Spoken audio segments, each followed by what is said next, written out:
Hello, this is Mr. Boston again, and I would like to address an issue that comes up in AP Physics 1 class that commonly frustrates students and causes some confusion, and it's ramps. And so basically what we want to look at here is if we have a an object that's sitting on a ramp and there's no friction, and we let go of it, we want to talk about, well, what's the acceleration going to be like and what's the normal force going to be like? Those things are going to be related to what this angle is at. And so I just want to give you some straightforward advice on how to handle something like this. And my advice is going to center around making free body diagrams, carefully considering the vectors involved, and testing some boundary conditions. We'll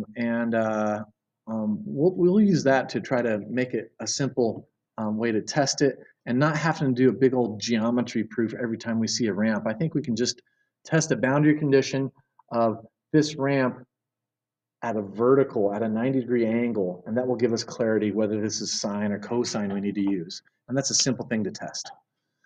So I'm going to start by drawing my vectors on my system here.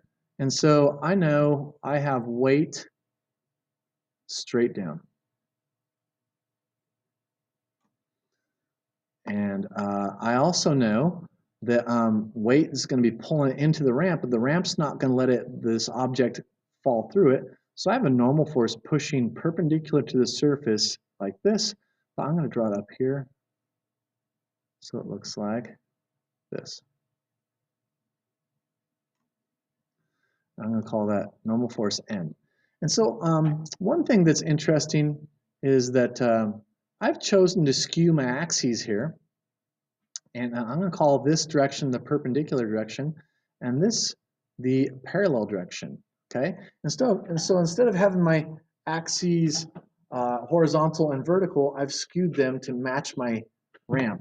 And after I draw the acceleration vector, I'll talk about why here. So my acceleration is going to be down the ramp. That weight's going to want to accelerate down the ramp. Okay. And so now that we've skewed it, well, notice my axes align perfectly with the normal force and with the acceleration vector. And the only vectors that's not aligned with it is the weight. And so that's going to simplify my mathematics quite a bit. And so now this this perpendicular direction is going to be in equilibrium. There's no acceleration in that direction. And my acceleration is totally along the parallel direction. Okay, now one other thing I'll say is my weight, some of it is going to be in charge of trying to pull this mass down the ramp. We'll call that weight in the parallel to the ramp direction. And some of my weight is going to be in charge of pressing it into the ramp. Weight perpendicular is what we'll call that one. Okay. And so let's go and look at our acceleration here. Let's see if we can figure out what the equation is going to be that decides what the acceleration is going to be like. So I'm going to go here and write out ma.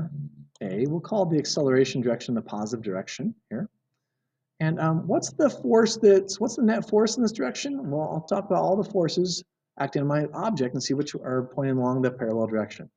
Normal force is perpendicular, and we know things that are vectors that are perpendicular are unrelated to each other.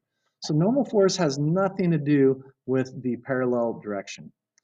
But I do have weight. Some of it is acting in that direction. And so I can say weight and the parallel direction is my net force, just some of my weight. Okay, and let's go ahead and put in some details here. I know weight is mg. I think that component, though, is going to be related to my angle theta. But we're not sure if that's going to be sine or cosine. Maybe we can't remember. Okay, so I'll try to help you remember what it is. And that's still going to be making my mass accelerate. Now, before I move on, I'd like to show you just mathematically, it makes sense that m cancels out. Physically, what this means, though, is by Newton's second law, we know mass resists acceleration. The more we have of it, the more it's going to resist accelerations. However, it also shows up on our net force side. The more mass we have, the more net force we have. And so this is a conflict, and that's why it wipes it out from our equation for acceleration. So if this really is frictionless, it doesn't matter what mass you have on it, they'd all accelerate the same. And this is pretty much how things at free fall kind of work too. Okay, so now let me just rewrite one more time here. And we have, hey, g times some trig function that depends on theta is equal to my acceleration, okay?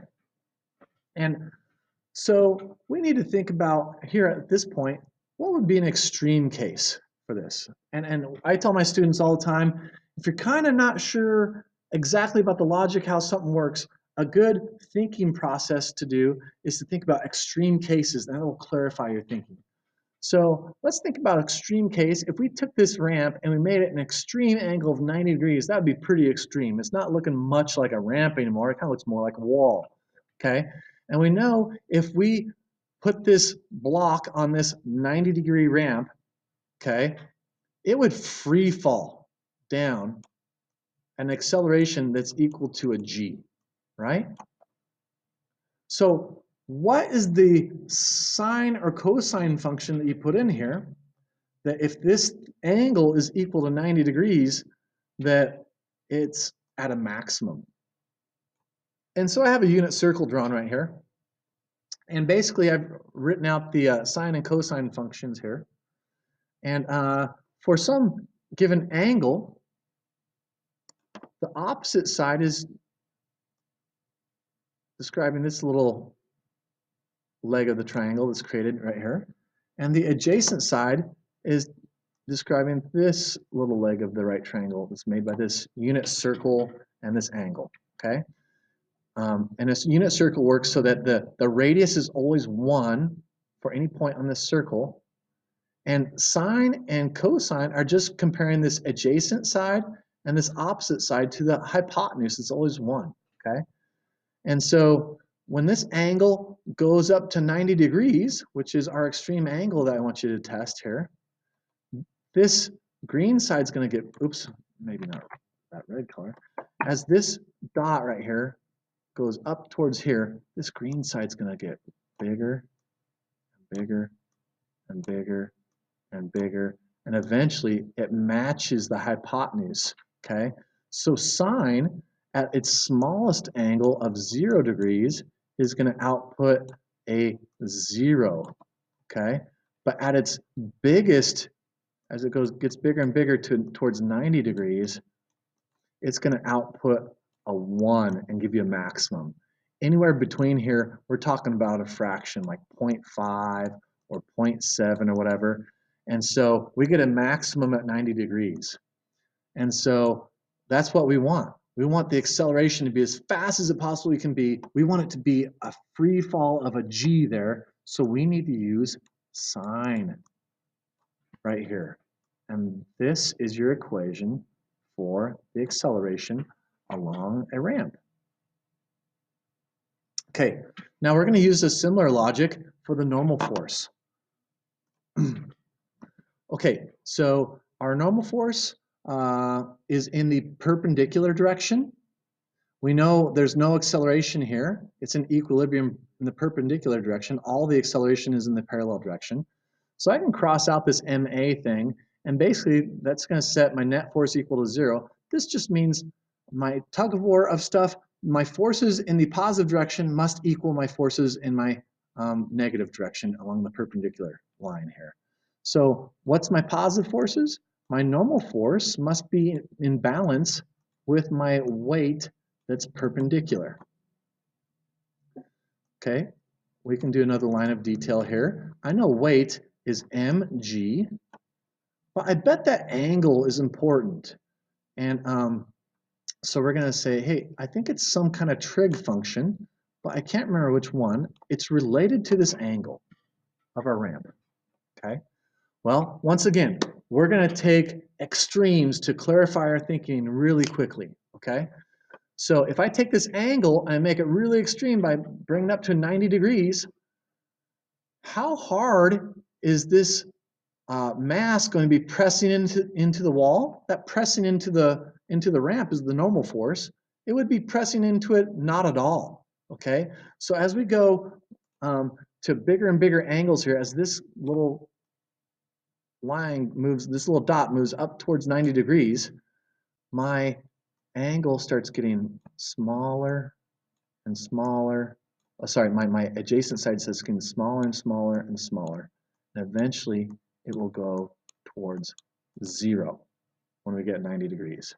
So my adjacent side goes towards 0 when we get 90 degrees. So if we're at 0 degrees, this gives us a 1. But as we move towards 90 degrees, this outputs a 0. Yes, I do not want any squeeze when I'm at 90 degrees. There should be 0 squeeze into the ramp. And so that must be cosine of theta. Okay? And now we've just found our equation for the normal force on the ramp.